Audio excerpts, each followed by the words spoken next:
if I don't know something, it's perfectly okay to say, you know what, I don't know the answer to that. I don't have an answer for you now. I feel that's so much better than feeling backed into a corner and coming up with rubbish, to be frank. That's not going to help things. Either that person will know enough to know that I'm saying rubbish, or they will go away and do their own research and realize that I'm saying rubbish. So I'm perfectly comfortable saying, I don't know. Let's learn together, right? You go and do some more research. I'll go and do some more research. Let's get back together and talk about it again.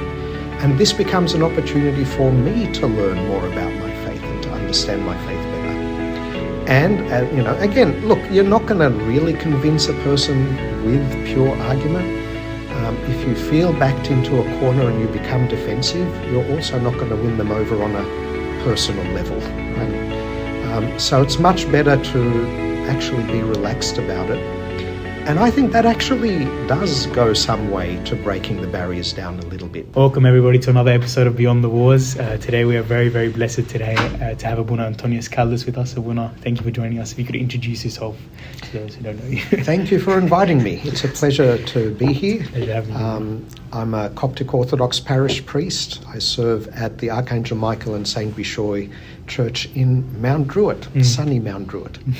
A long way from here. But it's well, here is a long way from there. Fair enough.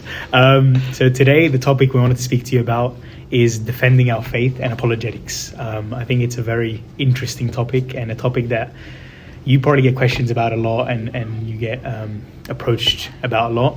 So we'll start with, if you can start. So Bruno, just to start, we know you're very theological, and you wrote this book called The Great Mystery of Life. And in the book, in your acknowledgements, you mentioned that it took you over a decade to produce and write this book. So what initially sparked your interest in writing it and made you compile this whole introduction of our faith in a book?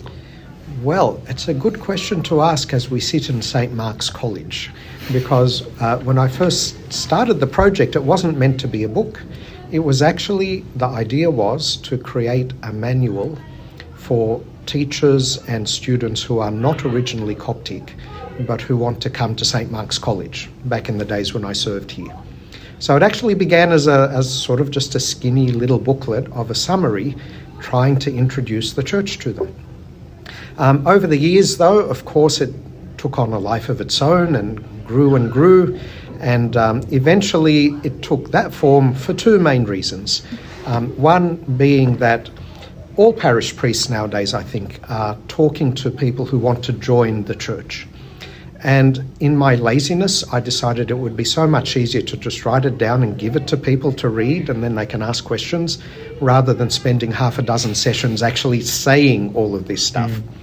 And the other reason is, some of you may know a lovely monk by the name of Father Anthony St. Shenouda from the monastery, and once he gets on your back, there is no escape.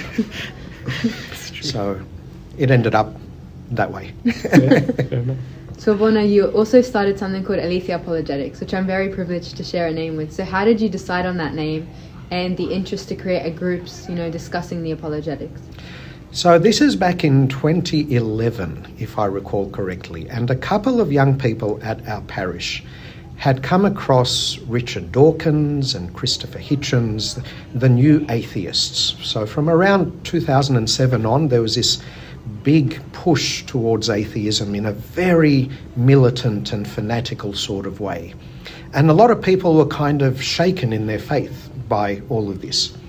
So I came across a bunch of young guys talking about all this stuff, and I joined in the conversation, and we decided there was a lot more that we could talk about, and that there was a lot that we actually don't know.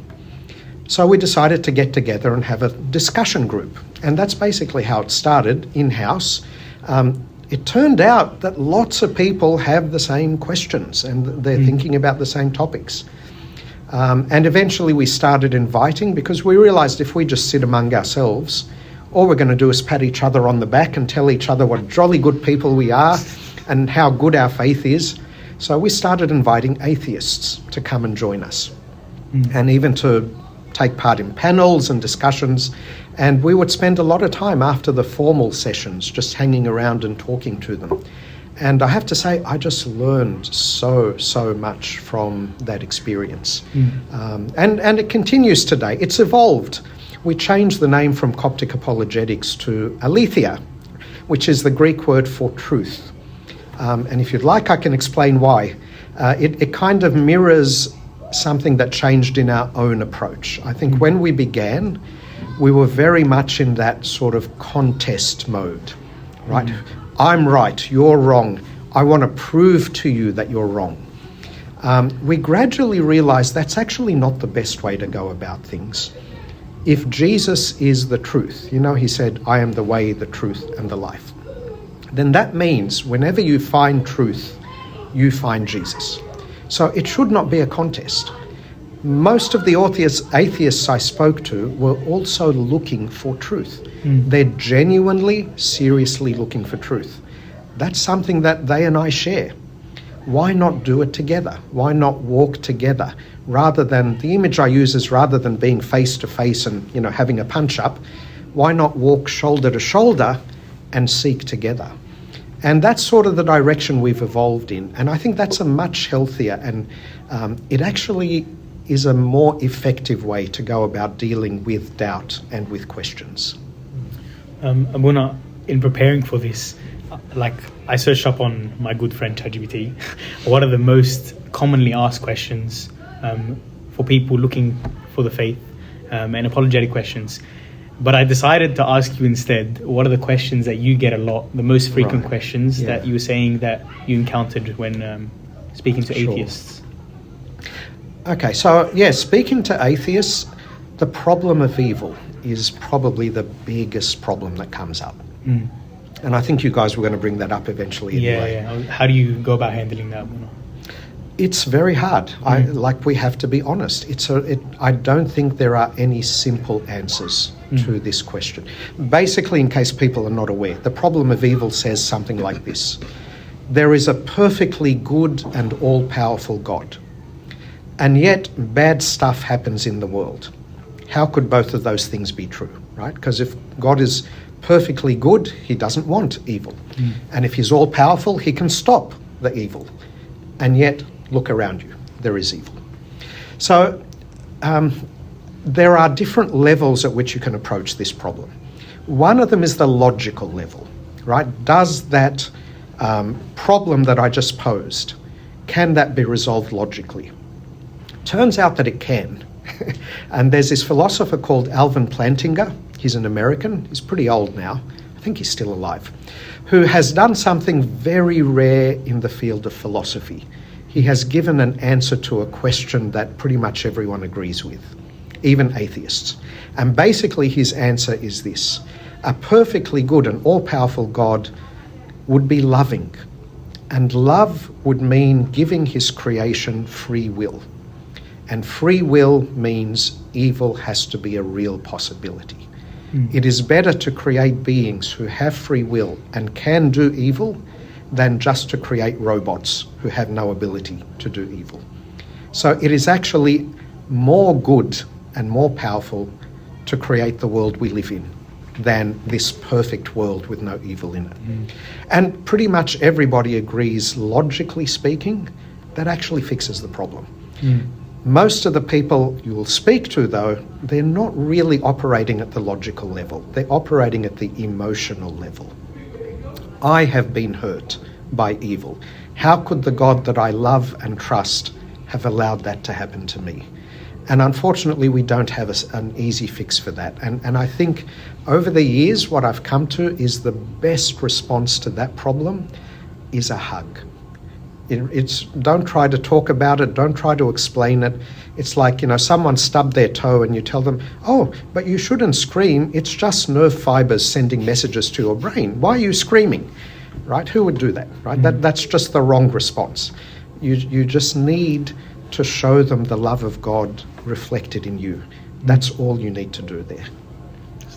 So Buna, sort of following on with your teachings on this, basically, we heard a talk where you said, we don't believe in God just because the arguments point there. We believe in him because he revealed himself, because we enter into communion with him in the mystery of the Eucharist.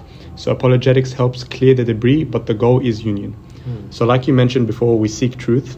So when we encounter these in experiences when we're speaking with someone about God or the union with God, how do we make sure that we're actually seeking that truth and not just trying to win the argument? Yeah, gosh, really good question. I think it is our nature to just want to win the argument. Let's be honest with ourselves. I'm really bad that way. I love getting into an argument, and I have to constantly be trying to stop myself from doing that. Look, a really important thing is to remember that when you're having a discussion with someone, that's a real human being who's sitting in front of you. That's a person with feelings, with emotions, with beliefs, with commitments, with a worldview that gives them a certain sense of security in their life. And if I start saying things that are going to threaten that worldview, I'm not just making an argument, I'm actually threatening their sense of safety in the world. And once people feel like that, guess what happens? They go into their shell, right? They become very defensive. So it is very much about practicing love as part of that dialogue. There's an old apologetic saying, don't win the argument, but lose the person. It's always important to remember that, especially on social media. And I have learned this the hard way, but actually my kids are the ones who drew my attention to it. I now never try to have any kind of discussion with any level of depth to it on social media, in writing, because it is a completely different dynamic. You really feel disembodied on social media. And this is a well-known phenomenon, right? People feel free to be rude and horrible in ways that they never would do if you were face-to-face with someone. And in the same way, apologetic discussions can deteriorate very quickly because of all those dynamics. It's much better to do it face-to-face. Abuna, in one of the podcasts that have recently gone viral with Abuna Lazarus from America, he mentioned something that was, quite profound. And he said that most people that he sees converting to his church don't convert because of the arguments or, somebody mentioning it to them at work that they're a Christian or anything like that. But they convert when they see like real life examples of sacrifice, like martyrdom or persecution of Coptic people in the news. And that's what really attracts somebody to the church. So it's less of like the rational and logical arguments, but like the irrational sacrifice and love that somebody has to a God that they don't know yet. So how do we balance that with rational like arguments with apologetics? That's a great question too. You guys are really good at this. Look, what he's kind of latching onto there is a debate that's been going on in philosophy for many, many centuries. Do we come to our beliefs rationally, or do we come to our beliefs for irrational and largely subconscious reasons? And I'm convinced that by and large, in the vast majority of cases, it's the second one. We come because of subconscious reasons to our beliefs, and largely we use arguments to justify what we have already come to believe. Now that would suggest that apologetics is a waste of time, right? Because people are just going to believe what they're going to believe, and trying to address it with reason, you're not going to get anywhere. That's not quite true, because even though we come to those beliefs via that path, the subconscious path, that doesn't mean that they're completely resistant to reason. And if you challenge a belief effectively enough, people do change their minds. I mean, I've changed my mind on a lot of stuff in the years that I've been alive. I hope for the better. I really, really hope for the better. And most of the time when I've changed, it hasn't been because of like the subconscious things. It's been because I brought up a belief into the light of reason, examined it, and found that it's not the best way to think about it, and I found a better way to think about things, so I've changed the way that I think about that. Now, so far, I have tried to do that even with my core religious faith. And I have only been strengthened in what I believe when I've done that, right? So I don't want you to think that sort of, we need to hide our faith because somehow it's, once you bring it out into the light, you're going to realize it all falls apart. There's another famous saying, I forget who said it a few hundred years ago, that a little philosophy, a little thinking leads a man to atheism, but depth in philosophy leads a man to Christ. And I think we often see that, right? You think about something a little bit and, this doesn't make sense. Maybe, I don't believe this anymore. But if you take the time and effort to do it well and go as deep as you possibly can, as I said, the Christ I believe in simply is truth. And that's what I'm looking for. And it just so happens that, thank God, that's Christ, the Christ that you and I know. Abuna, what would you say to those who have had bad experiences with their church community? Because I've personally had interactions with some people who have stopped going to church and they believe they can still attain salvation and they believe they can be a good person and get to the kingdom of heaven without church. And it's a fair assumption because the church that they've gone to hasn't shown them the love of Christ. Yeah. So how do we deal with those type of people? Yeah, I think the first thing to be said is we need to be really honest with ourselves as communities, that we are sometimes, frankly, horrible to people. And we can't deny that. It happens. And I'm not sort of blaming individual people. Sometimes it's with a good will, but I don't know, people form cliques and then they exclude other people, or they develop prejudices and they say horrible things to people. I don't need to go further, but let's just acknowledge that at the beginning. Mahatma Gandhi, the famous reformer, apparently once said that he would have become a Christian if not for the Christians. Like, people who were Christian turned him off. Like, he loved Christ. I believe one day he went into a church in South Africa and just stood there weeping under the big statue of the cross of Christ. Okay, having said that, so what was the second part of your question? Is it possible, Buna, for you to attain salvation without the church? Without the church, yeah. Look, in the end, God will save whom he wills. But we know what he has taught us as the reliable way to salvation. And that way is never as an individual alone. The church fathers used to say in many different ways, no one is saved alone. Tertullian said, one Christian is not a Christian. Like, if you think you can be a Christian by yourself, you're not a real Christian at all. And this makes sense because our faith is the faith of love. Love means loving the other, right? So if I'm going to try and just exist by myself and do it all by myself, where is that love? How do I practice that love?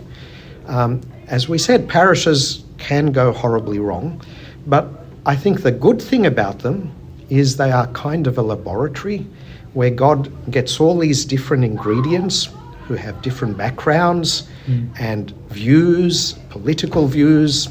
They support different sporting teams, whatever. And he throws us all together, right? And then you get this big, roiling, boiling cauldron. And it's in that cauldron that our hearts are purified of ego and selfishness. As we bounce off each other, we learn to forgive. We learn to love unconditionally. We learn self-sacrifice. How can you get to heaven if you don't learn those things? Okay, Abuna, I think, correct me if I'm wrong, we use in the Coptic Church the New King James Version of the Bible. And in that version, there are no... They haven't added the Deuterocanonical books, sorry. And also, I was speaking to you earlier about the Apocrypha. That's what it's called. Apocrypha. Yeah. Sorry, my bad. Why is it? Because some people use this as arguments, as to say the church chooses what they want to put in the Bible, and there are parts of history that are not in the Bible. So, what does the church say on those topics? So, to understand this, I think we need to understand how the Bible came about. It's not the Quran. It wasn't dictated by an angel to someone, and right. So what it is the record of the life of God's people throughout history. And it's what we would call a cooperation between God and human beings, a synergy. So the human nature, the human character with all of its flaws is still in there, right? Just as when Jesus became, Jesus, the Son of God, became a human being, he had all the limitations of a human being. The Bible is the same. The way the Bible that we have now today came about is through a very long process of sifting and evaluation, and it only took its final form in the 4th century. The earliest record we have of an official list of the books of the Bible that is the same as what we have today was from one of St. Athanasius's Easter letters that he would send all around the world in the 360s. I can't remember the exact year. So what was the Bible before then? There were a lot of different writings, usually scrolls, by the way. It was the Emperor Constantine who started making books, right? So before that, it was all scrolls. And you might find a few letters of St. Paul in this city, the Gospel of John and the Gospel of Luke in this city, and they didn't have it all. And among them were other books. There's the Gospel of the Infancy of Christ, for example, which is what you're talking about, an apocryphal book, right? And the deuterocanonical books, which were written almost exclusively in the Greek language and within the last couple of hundred years around the time of Jesus rather than the rest of the Old Testament. So the church for the first few centuries is using all of these books. And they still pop up. Like in Passion Week, we read things from deuterocanonical books, right? Because they were part of the church's life. In some of our traditions about the life of Christ, they're not from the Gospels that we have. They're from these apocryphal Gospels. But at some stage, the church realized the other books are dangerous if they are taken to be the inspired word of God, right? If they are taken to have the authority of the Word of God, of Scripture. And so they said, which books can we be certain are the inspired Word of God? Sorry to cut you off. Why would it be dangerous?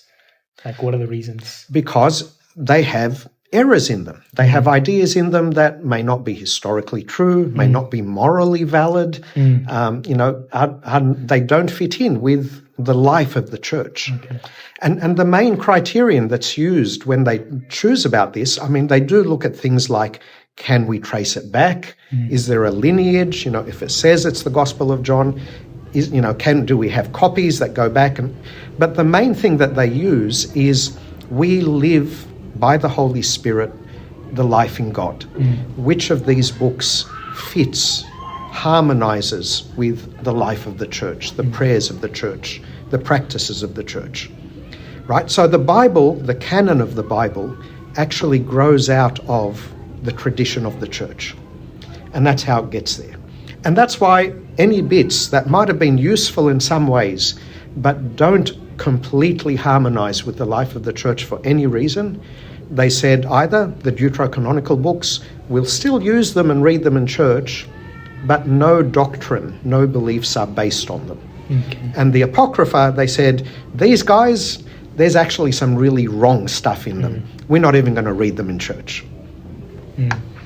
So, Abuna, following on from that there's also so in the 4 Gospels, when there's accounts of how many times the crow cried, there's minor differences, but our teacher once taught us that it's these minor differences that sort of solidify the authenticity of the Bible, and it doesn't take us away from believing in it, but it makes us believe in it more. Is that sort of how we select these Gospels? Because there's other Gospels like St. Thomas. Is that also part of why that's not included in there, or is that how do we look at that? Yeah, you're right that even the early church fathers recognized that there were differences in detail.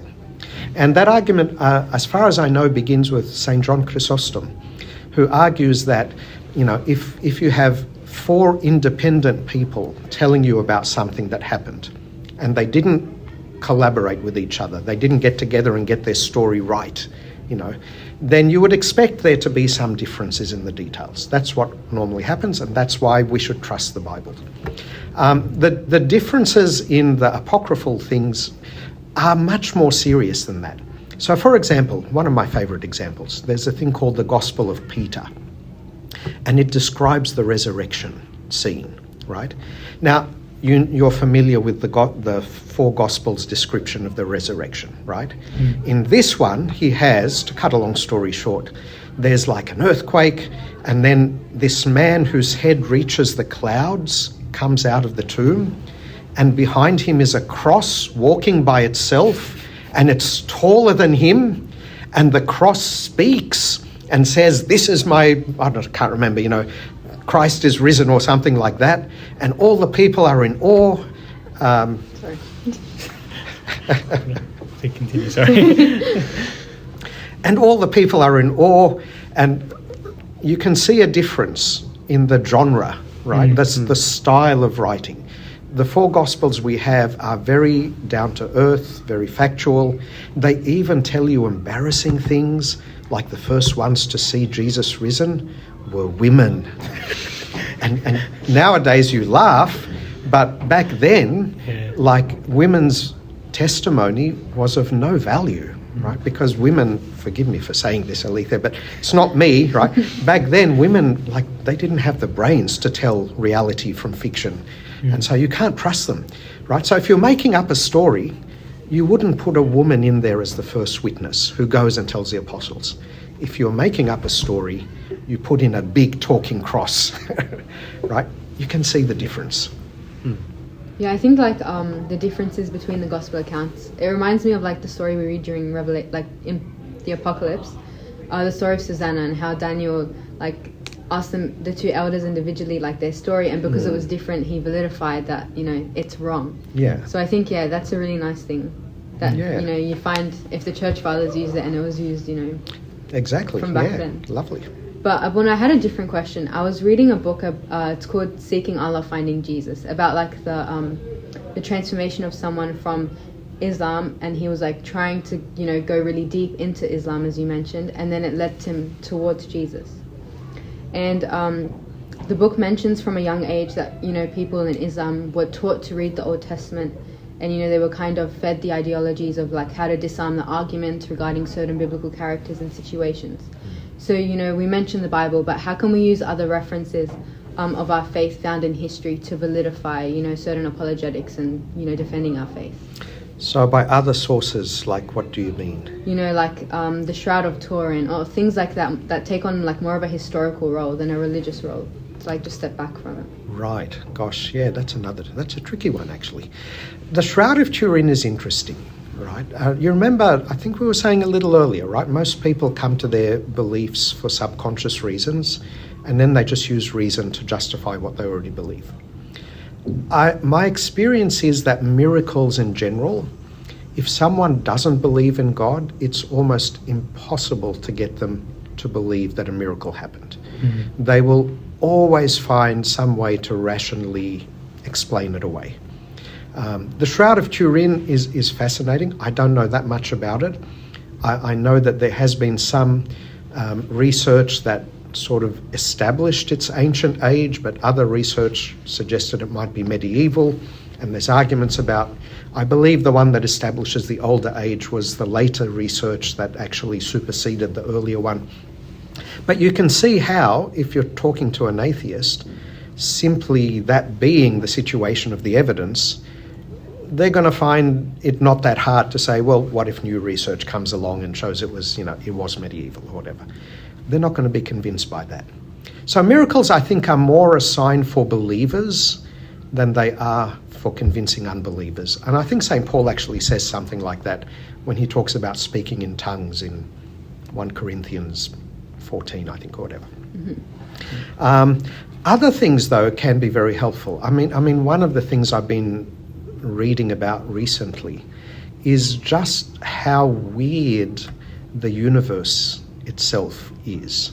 Because again, I think we grow up in the West with the impression that science has worked it all out and it's just like a machine and everything just works and you can work out all the laws and so on. The reality is, again, once you start digging a little bit deeper, the universe is crazy weird. It really is weird. I mean, really, philosophers love to talk about this stuff. What is time? What is it? In every physics equation, you have a little t, right? And you use it and you know how it behaves. But what is it? Nobody knows. Is time constant? Does it always run at 1 second per second? And we thought until about 100 years ago that it was, right? I can see you're shaking your head. Okay, right. It's not constant. What? What is going on here? What is constant? The speed of light. Why on earth should the speed of light be the one thing in the universe that's constant and everything else has to work itself around it? That doesn't make any sense. What is this table made of? Well, we got to the stage where we worked out it was atoms, right? Nice, simple machine. What's an atom made of? Subatomic particles. What are they made of? Now we're into the quantum realm, right? Is it a particle? Is it a wave? Sometimes it behaves like this, sometimes it behaves like that. What is energy? You get the impression, right? The universe itself is not that material, simple machine that the atheist usually assumes it is. It is the nature itself is shouting out to us now that there is more to reality than that machine. There's something that goes much deeper and that we will almost certainly never be able to explain scientifically. To me, that's a much stronger thing to discuss with an atheist that's outside the Bible, because that's something we can agree on.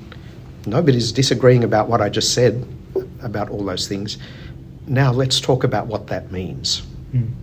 On that point, Abuna, I've heard a talk from Abuna Dan Fanus where he was talking about creation, and he was saying that the Bible doesn't disagree with science. Even the Big Bang. How do we know that the Earth did not start with a Big Bang? And he talks about it's very nice how he talks about Genesis being a poem that God writes about the creation of the world. So do we agree that the what's called science and Christianity go hand in hand? Well, it depends on who the we are. So who do you mean by we? Coptic Orthodox faith. There are a variety of views, shall I say. And you will find the different views. And I think that's actually a good thing. I think this is not a matter of doctrine, right? If it turns out to be this or if it turns out to be that, nothing in our faith... So sorry. Correction. I should be more Egyptian, shouldn't I? Sorry, continue. Nothing in our faith will actually change, right? Christ will still have come and died for us and saved us, communion, the mysteries, all that sort of stuff, right? This is one of those peripheral questions. And I think when it's peripheral, we have a little bit of leeway to disagree with each other, and let's talk about it in love together, and hopefully all of us can try and converge on what is the truth.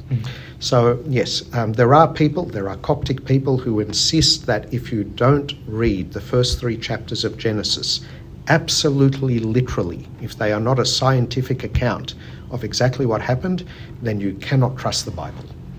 I'm not one of those, I will confess to you. And when you look at the history of that way of thinking, you actually find it really only begins in the 1950s with a Seventh-day Adventist guy. And then Protestants take it up, and it's mostly evangelical Protestants who only have the Bible, right? They have nothing else to depend on. Therefore, they cannot play with shades of meaning in it because everybody will come up with anything. They don't have a tradition to help them interpret it. So that's the only way they can interpret it. We Orthodox, that's not how we read the Bible. We read it in a completely different way. Abuna, if we come into encountering having a debate or a discussion with someone about Christianity, we might feel like we're backed into a corner. We have to just agree with what they say. But how do we stand up for our faith without being too sort of preachy to them, just giving them facts from the Bible and things like that? How do we discuss our faith with them without pushing them towards, you know what I mean? Yeah, I do. So look, I feel I want to say, if I don't know something, it's perfectly okay to say, you know what, I don't know the answer to that. I don't have an answer for you now. I feel that's so much better than feeling backed into a corner and coming up with rubbish, to be frank. That's not going to help things. Either that person will know enough to know that I'm saying rubbish, or they will go away and do their own research and realize that I'm saying rubbish. So I'm perfectly comfortable saying, I don't know, let's learn together, right? You go and do some more research, I'll go and do some more research, let's get back together and talk about it again. And this becomes an opportunity for me to learn more about my faith and to understand my faith better. And, again, look, you're not going to really convince a person with pure argument. If you feel backed into a corner and you become defensive, you're also not going to win them over on a personal level, right? So it's much better to actually be relaxed about it. And I think that actually does go some way to breaking the barriers down a little bit, because a lot of the atheists I speak to have a very bad image of Christians because of what you said, right? They'll tell them something. It might even be a scientific, finding or something. And the person will say, no, that's not true. And of course, what they're thinking now is, well, this person doesn't care about truth, right? Because I gave them something that's obviously true and they're rejecting it. If that Christian had said, oh, I haven't heard that before, let me find out about it and I'll come back, and they come back with a reasonable response, now you're breaking down the barrier, right? You're showing them that a Christian doesn't leave their brain at the door and that they are really looking for truth. Yeah. Abuna, there's like a really famous book and the movie The Case for Christ by Lee Strobel, and he uses like investigative journalism to kind of verify the historical accuracy of the resurrection itself.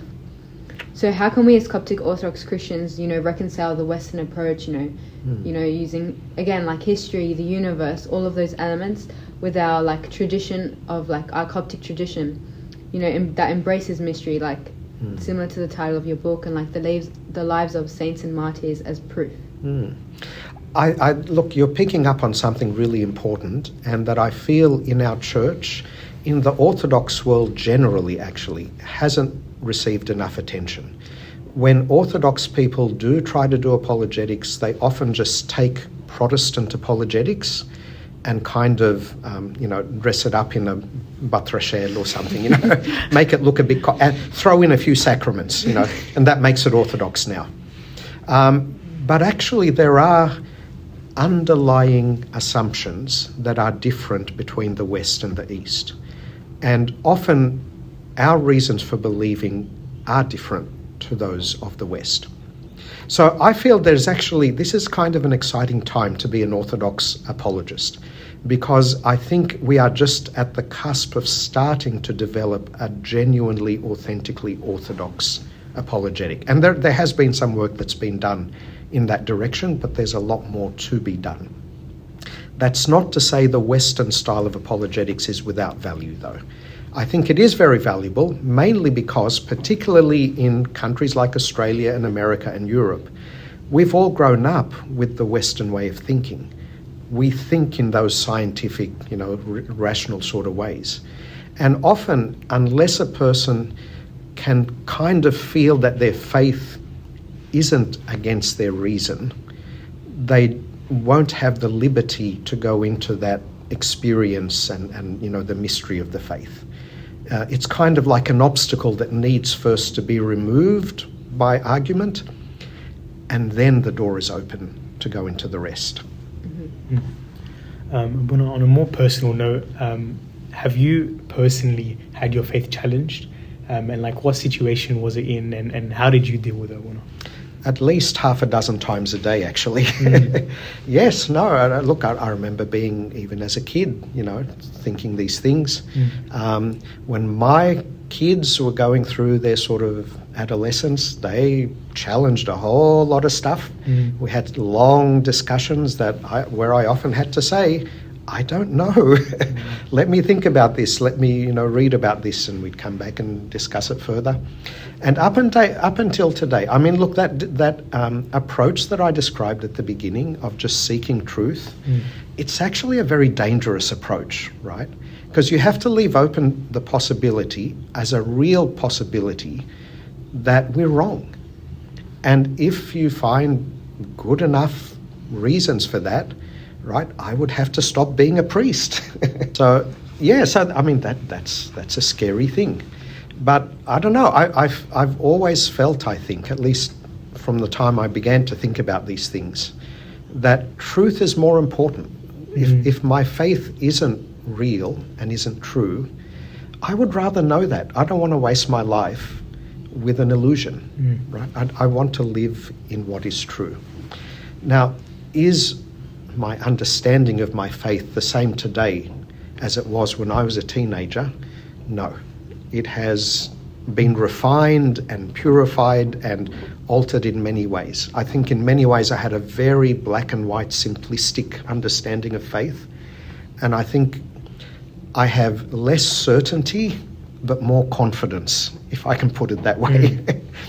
Right? There's much fewer things that I want to say, I am certain about this. But overall, is our faith the closest thing to truth a human being can find on the earth? I am more confident today than I ever have been. So on that point, Abuna, you were mentioning how you used to be more certain. Is that a bad thing? Or would you encourage people to get to know their faith more?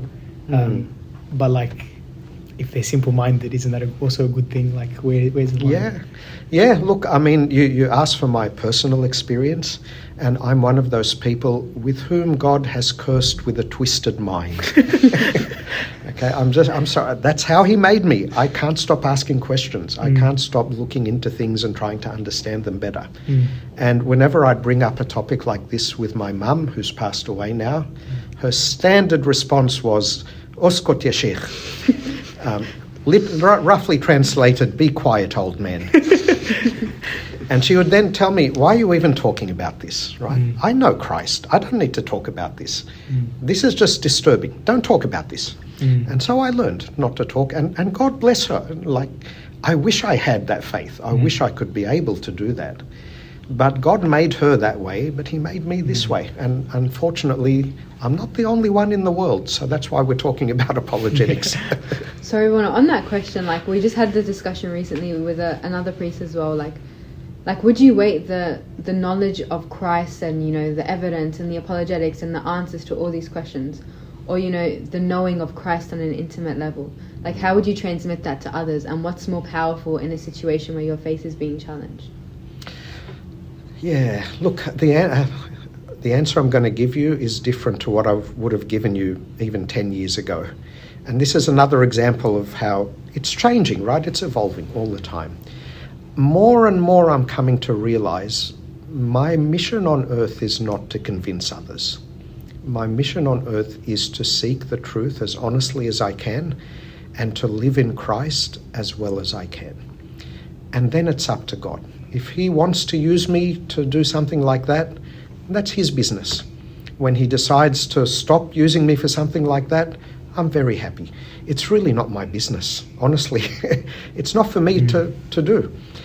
But I do what I'm in control of, and that is to have that living experience, to live in Christ. And that means seeking the truth, and for someone like me, that also means all this reasoning and, you know, debate and argument and all that sort of stuff. So it differs between each person? I think so, yeah. I don't think it's a one-size-fits-all, absolutely. And I'll just add one other thing. I think it's important to make a distinction between apologetics and evangelism as well. Evangelism is about going out and spreading the faith. And I am a terrible evangelist. I'm more likely, when I'm talking to someone, rather than try and convert them or bring them to Christ, I'm much more likely to, you know, have a metaphysical discussion about the nature of time or something like that. Okay, I don't want to change people, right? I just want to learn things. That's all I want to do. But there are people who have that gift, who really and genuinely have that gift, and they shine with the love of Christ. And it's their job to go out and do that sort of stuff. Abuna, I think following on sort of from what Jacob and Alethea said, we are privileged that we grow up and we're born into this faith of Coptic Orthodox Christianity. But I think it's fair to say, like, it's sort of a doubt if we weren't born into it. How would we know that we would find our way to it? How would we know that Christianity is the truth? Yeah, it's often raised, right? You're only a Christian because you were born into it. You would be a Muslim if you weren't, and so on. Look, I'm sure there's actually a bit of statistical sense in that most people die in the faith into which they were born. That's just a statistical fact, right? But I'm not one of those people who thinks that God is just the God of the Christians. and that, someone who isn't a Christian can't know anything about God at all. I think St. Paul himself kind of says in Romans 1, that they have no excuse because nature, the world all around them, told them about God, but they didn't listen. Clearly that means it's possible to look around you at the world and know something about God. It's only in Christianity that you get the most complete version of that knowledge, though, of course. So, would I have ended up where I am? Look, I could imagine myself possibly having ended up a different kind of Christian. I don't imagine I could have been a Protestant Christian, honestly. I definitely could not have been a Calvinist Christian. That's a particular kind of Protestant. They're the ones who believe like God made you either to be in heaven or hell and you have no choice in it. If that was the only variety of Christianity available, I would not be a Christian. You can't fit that with the God of love. Like, it just makes no sense. And look, I suppose a roundabout way to finally get around to answering your question. The most convincing thing for me about Christianity is it puts love, agape, unconditional love, at the center of everything. And I feel that is something that every human being kind of knows deep in their heart. The saying, nobody on their deathbed ever says, I wish I'd spent more time at the office, right? I wish I'd spent more time with my family. What is that? That's love, right? We know that that's the center of our lives. And I think if I wasn't born a Christian, but I had realized that love is the most important thing, I can't see how I could have ended up anything other than a Christian. I don't know. I think one of the scariest verses in the Bible or phrases in the Bible is blasphemy against the Holy Spirit. And I think not many people understand that. From my understanding, it's when you're rejecting God so much that your heart turns to stone and you can no longer come back to Him. How can we prevent that and prevent others who have these apologetic questions and refuse to follow Jesus? How do we prevent this? Yeah, look, I mean, first of all, I think you're right in your interpretation. That's usually what I understand it to mean. So I don't think we should think that someone who is questioning, or even someone who's angry at God, has committed that unforgivable sin. I think so long as anyone is alive, we must hope for their possible salvation. We must always consider it a possibility, including ourselves. But I think what you're saying is like, how do we help people not to go down that path? And there again, I don't think arguments will be the case. I am sometimes called by parents or other priests or whatever, and they say, come and talk to my daughter. She's really angry with the church, and now she doesn't believe in God. Come and convince her that God is real. And my answer is always, I'm the wrong person for this. She doesn't need to be convinced that God is real. She needs to be healed in her relationship. Whoever hurt her at church, that needs to be fixed. And I'm not the person to do that. Your parish priest is the one who can do that. And I think that applies to what you're saying, right? If we really want to help people not go down that path, minimize the damage we do in our communities, in our parishes. When you see someone who's been hurt, be the presence of Christ to them. If they haven't been able to feel the love of God in other people, at least they might feel it in you. And sometimes that can be enough. Sometimes they only need one person to be Christ in their life. And that's enough to do it. And in some cases, no matter what you do, the wound is just so deep that nothing's going to help. And all I can say there is, well, that person is the child of God too, and He's not going to love them any less than we do, and He will work in their life. And again, over the decades, you do see people who looked like totally lost cases, and late in their life, you find them coming back. I think we've asked all our questions of Muna. It's been a pleasure, Muna. You've been very patient with me. No, you've been all my rattling. It's been lovely. Thank you so much. Thank you. God bless you guys. It's lovely what you're doing.